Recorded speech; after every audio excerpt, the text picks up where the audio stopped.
আমাদের প্রজেক্টটা প্রায় শেষের দিকে। মা মোনা,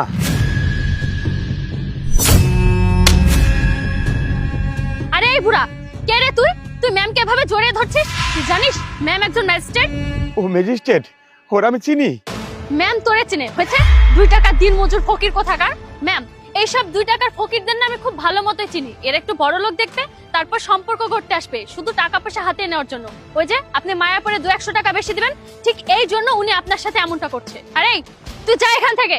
স্টপ মো। কেউ কারোর সাথে এভাবে কথা বলে? ম্যাম এদের সাথে না এভাবে কথা বলতে হয়, কারণ ওরা না ভালো কথা বুঝে না। জাস্ট শাট আপ মো। অন্য কেউ ভালো কথা না বুঝলো অন্তত এই গরিব মানুষগুলো না মানুষের ভালো কথা ঠিকই বুঝে। আর উনি কোনো মিথ্যা কথা বলতেছে না, বাহানাও করতেছে না। উনি আমাকে সত্যিই চেনে, আর আমি ওনাকে চিনি। Are you sure ma'am? আপনি একজন গরিব মানুষকে কিভাবে চিনেন? ওনাকে আমি তখন থেকেই চিনি যখন আমি গরিব ছিলাম আর উনি ধনী। বই কিনবেন, কলম কিনবেন। মা মোনা, তুমি এসব কি বিক্রি করছো? আর তুমি তো একজন ভালো শিক্ষার্থী, ভালো লেখাপড়া করো, মহল্লার সব লোক তোমার প্রশংসা করে। সবাই বলছে তুমি নাকি বিসিএস এর প্রস্তুতি নিচ্ছ, তাহলে এসব কি করছো? আঙ্কেল, আমার বাবা না অনেক অসুস্থ, আর বাসায় না ওষুধ কেনার টাকা নাই। এর জন্যই আমি রাস্তায় এই কলম আর বই বিক্রি করতে আসছি। তাহলে তোমার লেখাপড়া মা? আঙ্কেল, বাবার ওষুধ কেনার টাকা যখন হয়ে যাবে আর বাবা যখন সুস্থ হয়ে যাবে তখন আমি এসব বন্ধ করে দিব আর লেখাপড়া শুরু করব। মা, তুমি যদি সারাদিন এসব বিক্রি করো না, তাও তেমন একটা টাকা আসবে না। তার চেয়ে তুমি বাসায় যাও, বাসায় গিয়ে লেখাপড়া করো আর বাবার দিকে খেয়াল রাখো। আমি তোমার বাবার জন্য ওষুধ নিয়ে আসতেছি। কিন্তু আঙ্কেল। কোনো কিন্তু নয়, যাও মা যাও, তুমি গিয়ে লেখাপড়া করো। হ্যাঁ, আমি তো জীবনে লেখাপড়া করতে পারি নাই, কিন্তু আমি লেখাপড়ার মূল্য খুব ভালো করে জানি। আমি না হয় 2-1 দিন একটু পরিশ্রম বেশি করব তোমার লেখাপড়ার জন্য, তোমার বাবার ওষুধের জন্য।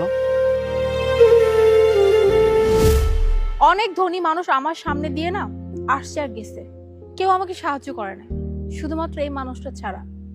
এই ধনী মানুষটা আমাকে সাহায্য করেছিল, যে কিনা মনের দিক থেকে অনেক ধনী। আর তুমি বোকার মতো এই মানুষটাকে এত কথা শুনাইছো। আরে এই মানুষটার কাছে তো ধনী থেকে ধনী মানুষরা না বেকার। I am sorry ma'am. What sorry Mou? তোমার চিন্তা ভাবনা না একটু পাল্টাও। তুমি কি ভেবেছো এই গরিব মানুষগুলা কি কোনো ভালো কাজ করতে পারে না? একজন গরিব মানুষ কি ভালো মানুষের পরিচয় দিতে পারে না? শোনো, তোমার একটা কথা বলি। এই গরিব মানুষগুলাই না তোমাদের কাজ করে, আর একবার যদি তারা তোমাদের কাজ বন্ধ করে দেয় না, তাহলে তোমাদের মতের ধনী মানুষদের অর্ধেকেরও বেশি মানুষের কাজ না থেমে থাকবে। আর তুমি এই মানুষটাকে নিচু দেখাচ্ছিলে। সেই মনে মৌ। কোনো ব্যাপার না মা, ভুল করে ফেলছে বেচারি।